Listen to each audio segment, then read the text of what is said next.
ፕሬዝዳንት ሀገር ኤርትራ አቶ ኢሳያስ አፈወርቂ ኣብ ዝቀረባ መዓልታት ምስ ሃገራዊ ማዕከን ዜና ኤርትራን ከምኡ ድማ ሬድዮን ቃለ መሕተት ከካይድ እዩ። እዚ ዝካየድ ቃለ መሕተት ድማ ኣብ ህልው ኩነታት ፖለቲካ ናይ ቀርኒ ኣፍሪካ ከምኡ ድማ ኣብ ህልው ኩነታት ናይ ዓለማውን ዞባውን ምዕባለታት ዘተኮረ ክኸውን ከሎ ተወሳኺ ድማ ኣብ ዘቤታዊ ጉዳያት ናይ ኤርትራ ዘተኮረ ክኸውን ከም ዝኽእል ይንገር ኣሎ። እዚ ዝካየድ ፕሮግራም ብዛዕባ ዘቤታዊ ጉዳያት ናብ ኤርትራ ዘተኮረ ተዝኸውን ኣዝዩ ብሉጽ ነይሩ። ሰላም ከመይ ኣለኹም? ኣነ ኣምላኽ መስገን ሰናይ ኣለኹ። ሰሚዕኩም ዶ ኣብዚ ሓድሽ ዓመት ንሸውዓተ ሰሙን ዝኽይድ ብነፃ ዓርቢ ብክኢላታት ኤርትራውያን ዝበለፀ ትምህርቲ ተዳልዮም ዘሎ ዝሓለፈ ዓርቢ ዕለት 2 ወርሒ 1 ተጀመረ ልዕሊ 500 ሰባት ዝተሳተፍዎ ሕጂ እውን ቀጻሊ እዩ። ኣብዚ ካልኣይ ሰሙን እውን እዚ ትምህርቲ ክቕፅል ስለ ዝኾነ ነዛ ቪድዮ እዚኣ ናብ ኩሉ ሰብ ክትበፅሕ ሸር ክትብልዋ ደጊመ ይሓትት ኣለኹ። እዚ ትምህርቲ እዚ ብነፃ እዩ። ዶክተር አብርሃም ዮርዳኖስ ተስፋይ፣ ዶክተር ስቲፋኖስ ወልድሽ ሰሎሞን፣ ዶክተር ክፍለ ዮሐንስ፣ ዶክተር ተስፋ ሚካኤል፣ ኣኽሊሉ ተኻሊ ከምኡውን ብሉፃት መንእሰያት ነዚ መደብ ዝመርሕዎ ዘለዉ ቤቲ ተወልደን ሮቤል ገዛእን ዝካየድ ዘሎ መደብ ብክቡር ሓሳብ ኣካዳሚ ዝተዳለወ መደብ ሕጂ እውን ንህዝብና ከምቲ ዝሓለፈ ዓመት ብዙሕ ዓይነት ትምህርቲ ብነፃ ዘካየድና ሕጂ እውን እቲ ትምህርቲ ቀጻሊ እዩ። ናህና ዕላማ ናህና ድሌት ህዝብና ብፍልጠት ከዓቢ ስለዚ ንዑ ሓቢርና ንዕበ ንብል ኣለና። ኣብ ዓለም ሙሉእ እቲ ዝበዝሐ ዝበለፀን ናይ ነፃ ትምህርቲ ኣብ ክቡር ሓሳብ ኣካዳሚ ኣለኩም። እዚ ትምክሕቲ ይኮነን ዶኩሜንትድ ዝኾነ እዩ ማለት እዩ። ምናልባት ስለዘይንስዕስዕ ስለዘይንፃረፍ ብዙሕ ሰብ ክሰምዖ ይከኣለን ዘሎ። በዛ ኣጋጣሚ እዚ ግን እዛ መልእኽቲ እዚኣ ናብ ኩሉ ሰብ ክትበፅሕ ሸር ክትብልዋ ብትሕትና ይሓተኩም ኣለኹ። እቲ ናይ ዙም ካፓሲቲ 500 ጥራሕ ስለ ዝነበረ ዝሓለፈ ሰሙን ብዙሓት ሰባት ክትኣትዉ ይከኣልኩምን። ሕጂ ግን እቲ ናይ ዙም ካፓሲቲ ካብ 500 ንላዕሊ ጌርናያ ስለ ዘለና ኣብ ዝመፅእ ካልኣይ ሰሙን ክትሳተፉ ነዛ ቪድዮ እዚኣ ናብ ኩሉ ሰብ ክትበፅሕ ሸር ክትብልዋ ይዕድም ኣለኹ። ክቡር ሰብ ክቡር ሓሳብ ይሓስብ፣ ኣብ ክቡር ነገር ድማ ይጸንዕ። ኣብቲ ናይ ዙም ናይ ነፃ ትምህርቲ ዓርቢ ዝካየድ ዘሎ ኣብኡ ብሰላም ይራኽበና።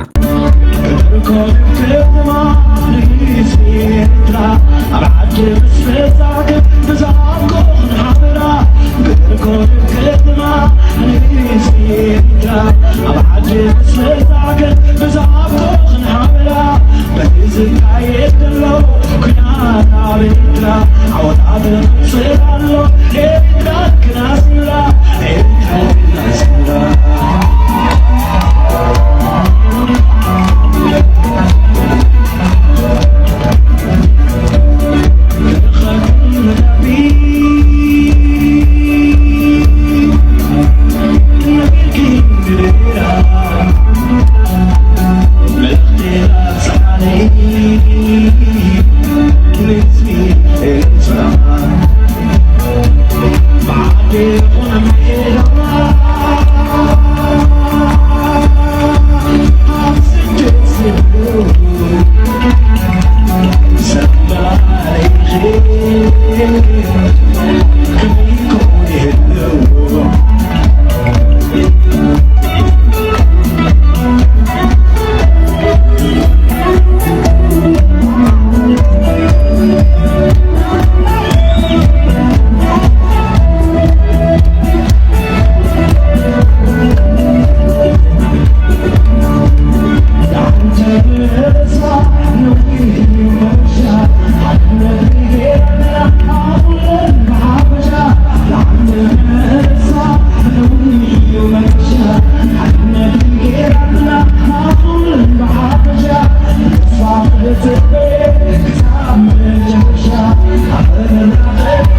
كون مسبنا أزوم زي تليفونات كم قبل كلنا مالتي حدا بمخنيات هاي فيديو مالتي تسرح حسب اللي حدوالهم كا حدا سربرايز أدارينا كلنا واو سربرايز أدارينا كلنا بأنا ترى استدارو أنا دراي كونن ومنكم تدارو خلينا دركي جدنا حدا تم شومم ولك سوالو شومم كتقص زي اللي سبعة of course أبزي of course oh my god of course أبزي of course أبزي وي بحس بعد الدات يقبلنا النبلنا نلوم ربع شوعة التريك لتشحن عسران شدشتن فرق معلتن فرغان استدالوا هاجراون زيناتات حزلكم قريب زلخو استيفانوس غرماي فلما جن اقداسي حبريت اللونام معكنات زينا هاجرنا ابهلو علماون زباون معبالتات كمون زبيتاو قديات زتوكره قال محتت مسكبور بريزيدنت إسياس أفوركي ابا قربا معلتات ككايدا مخانن نحبر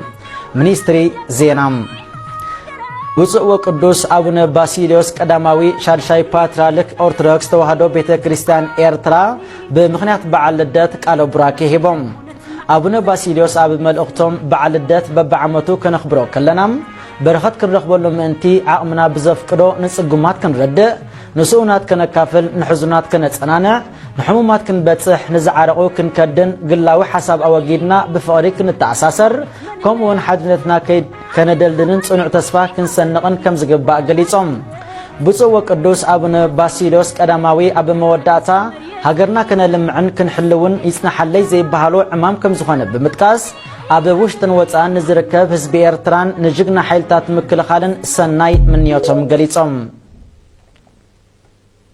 وتناورها ككريستوس فكرة مليا وتناورها ككريستوس فكرة مليا هايلو بينيا لا عادرو انبرت علم سقو بينيا لا عادرو انبرت علم ብፁዕ ወቅዱስ አቡነ ባሲሊዮስ ቀዳማዊ ሻድሻይ ፓትርያርክ ኦርቶዶክስ ተዋሕዶ ቤተክርስቲያን ኤርትራ ኣብ መወዳእታ በዓል ልደተ ክርስቶስ በበዓመቱ ከነኽብሮ ከለና እግዚአብሔር ከምቲ ዝኣዘዘን በረኸት ክንረኽበሉ ምእንቲ ዓቕምና ብዘፍቀዶ ንጽጉማት ክንረድእን ንስኡናት ከነካፍልን እዙናን ከነናዘዝ ሕሙማት ክንበጽሕን ንዝዓረቑ ክንከድንን ግላዊ ሓሳብ ኣወጊድና ብማእሰብ ፍቕሪ ተኣሳሲርና ሓደነት ኣጠንኪርና ጽኑዕ ተስፋ ሰኒቕና ክንነብር ከለና ንቤተክርስቲያንና ከነጽንዕ ሃገርና ከነልምዕን ክንሕልውን ይጽናሓለይ ዘይብሉ እሞ መዲና ዓለም በዓል ሓጎስ ገይሩ ንሃገርና ሙሉ ዓለምን ሰላም ይግበረልና ዝተባረኽን ዝተቀደሰን በዓል ልደት ይግበረልና ክብሉ መልእኽቲ ልኢኹም ኣለዉ ርሑስ ኣውደ ዓመት ይግበረልኩም ነው እዛ ቪድዮ ብብዙሕ ግዜ ርኢኹም ኣለኹም ማለት እዚ ኣብዚ ትዕዘቡ ኣለኹም ኣብ ብዙሓት ስድራቤታት ኣብ ብዙሓት ገዛውቲ ዝኾነ ይኹን ነጥፈታት ኣብ ትገብረሉ ግዜ ብኣዝዩ ምዉቕ ዝኾነ ሙዚቃ ብሓደ ፋየር ፕሌስ ዘለዎ ምስሊ ዝተሰርሐት ቪድዮ ኣብ ዩቲዩብ ቻነል ኦፊሻሊ $1,000,000 ልዕሊኡን ከም ዝሰርሑ ተፈሊጡ እዛ ቪድዮ እዚኣ ናይ 10 ሰዓት ቪድዮ ሓንቲ ቪድዮ ክንሳ ልዕሊ 156 ሚልዮን ድማ ክሳብ ዛሎም ዓመት ተራእያ ትርከብ ኣላ እዚ ብዝኾነሉ ዘሎ መንገዲ ድማ ክሳብ ዛ ሰዓት እዚኣ ከባቢ $1.2 ሚልዮን ድማ ሰሪሓ ትርከብ ኣላ እዚ ነዛ ቪድዮ ዝመስረተ ሰብ ሓደ ኢንተርቴይን ትገብረሉ ወይ እውን ትካታዓሉ ኣርእስቲ ከፊት ይኮነ ቪድዮ ሰሪሑ እንታይ ደኣ ክሬቲቭ ዝኾነ መንገዲ ምፅኡ ንሰባት ናይ ባሓቂ እንታይ ከም ዘድልዮም መጽናዕቲ ኣካይዱ እዛ ቪድዮ እዚኣ ሰሪሖማ ማለት እዩ ናይ 10 ሰዓት ያ which is ወላ ናይ ሓንቲ ደቂቕ ኮይና ብብዙሕ ደጋጊሞም መኾኑ ይኽእሉ እዮም ናይ 10 ሰዓት ቪድዮ ሰሪሖም $1,000,000 ክሰርሕ ክኢላ ካብ ትጽዓን እዛ ቪድዮ እዚኣ ማለት ስለዚ ሓደ ክሬቲቭ ዝኾነ ነገር ሰሪሕኩም ኣብ ባይታ ኣም ተብጽዎ ግዜ ማዕረኽ እንደዚ ሓይሊ ክህልዎ ይኽእል እዩ ሓንቲ ቪድዮ ድማ ንህይወቱ ሙሉ ቀይራትሉላ ንዝሰብ ማለት እዩ but all the time All the time, you pay. Me, I don't pay nothing. Zero. No. 'Cause me, zero. I don't pay. I'm a girl. If a man makes you pay, say goodbye to him. Leave him. Leave me. Wait, you crazy? Me, I come Addis Ababa. You tell me come in Addis Ababa. Me, I pay food. I pay all. You pay everything? No. You pay. You tell me come.